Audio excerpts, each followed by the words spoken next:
Hi, this is Paul Harr from the Saxophonist.org, and I'm here with a play test and a review of the Showboat and the Daddy-O alto saxophone mouthpieces from 10M Fan.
You know, it's no big secret, but the 10M Fan tenor saxophone play test has easily been one of my favorites since we started the magazine. So when I heard that there were two alto saxophone mouthpieces coming out from the same company, I was really excited to try them. Now, I don't get a chance to play the alto saxophone that much anymore, so I was a little bit concerned that I might not be able to adequately judge these pieces. Well, let me tell you something. After playing them, I can say this: they are quintessential 10M Fan mouthpieces. What does that mean? It means they're quick and responsive when it comes to articulation and sound. They have big, broad sounds and lots of overtones. So, of the two mouthpieces I played, the Showboat and the Daddy-O was my personal favorite. Now, I don't play with a lot of aggression in my alto sound, and I don't do a lot of modern music. In fact, I tend to gravitate more towards a West Coast sound from the 1950s, and I felt that the Daddy-O, fittingly enough, seemed to give me that sound. That being said, I could easily play lead in a big band with this mouthpiece, and it responded very well with a variety of reeds. The Showboat, on the other hand, was a little bit deceptive. Now, I know that this was named in homage to the great Phil Woods album, Showboat, and so I expected it to play a little bit more like a Meyer. And for me, it didn't. It was much more like a higher baffled mouthpiece, like a Lakey or a Berg, or maybe a Beechler Diamond. That being said, it still produced a wonderful sound. I just didn't get as much flexibility as I would like. Also, my response between what I heard as the player and what I heard as the listener was a little bit too great for me. What I would hear behind the instrument would be a little bit too bright or brassy.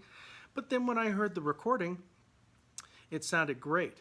I think you can tell in the play test I'm just not as dialed in on the mouthpiece, but still an excellent mouthpiece for those who are looking for a little bit more power and wattage in their sound. Before I go on any further, there's a couple things that you really need to know about these 10M mouthpieces. One, when you try these out, you have to try a variety of different reeds. I'm not just talking sizes, I'm talking brands. And I want you to go outside your wheelhouse. I tried reeds from a 2M D'Addario all the way up to a 3.5 strong Rigatti. And let me tell you something. The first time I played the Showboat mouthpiece, I was on a 3 hard reed that I commonly play of their Daddy-O Select Jazz line, and I absolutely hated this mouthpiece. It was the most raspy, bright, infuriating thing I'd ever played. And then I started to go down in size. And then I tried a 2M, it's as slow as I went, and it sung. I tried a Lavaz medium, and it played great. I tried a V21-3, and it really gave, in fact, that's what I'm using on the playtest example. So it's really important that you not judge the mouthpiece until you've tried a variety of different brands and a variety of different sizes. I promise you it's going to make a difference, because a difference in reed with these mouthpieces is going to be like different mouthpieces. Like you're playing completely different mouthpieces, so do that. The next thing is, because they have incredibly thin tips, it's really important, and this is with all of their mouthpieces, that the reeds are high up on the tip. If you shortchange and you play below the tip, you're going to be shortchanging the sonic qualities of this mouthpiece by at least half. Because of the thin tip, which gives you great response and immediacy of sound, it's really important that the reed be placed correctly. And last but not least, I don't want any readers out there to be surprised by any handwork or imperfections that you see inside the chamber in the baffle or things like that. These are not imperfections or a sign of poor quality. In fact, they're probably a hallmark of excellent quality. That means that the mouthpieces have been hand finished. And that is where the character of the sound and I think the uniqueness of these mouthpieces come in. I know there's a lot of people who think that if it's not diamond laser finished like maybe a Daddy-O, which are also excellent mouthpieces, there's something wrong with it. Well, it isn't. It's like the pick stitching on a custom suit. It's a hallmark of hand tailoring. So don't let that bother you. Remember, mouthpiece is about how well they play and how well they respond for you. And I think these are two excellent mouthpieces that alto players should really check out. To see our entire written review, as well as other articles, features, and interviews, please check out thesaxophonist.org.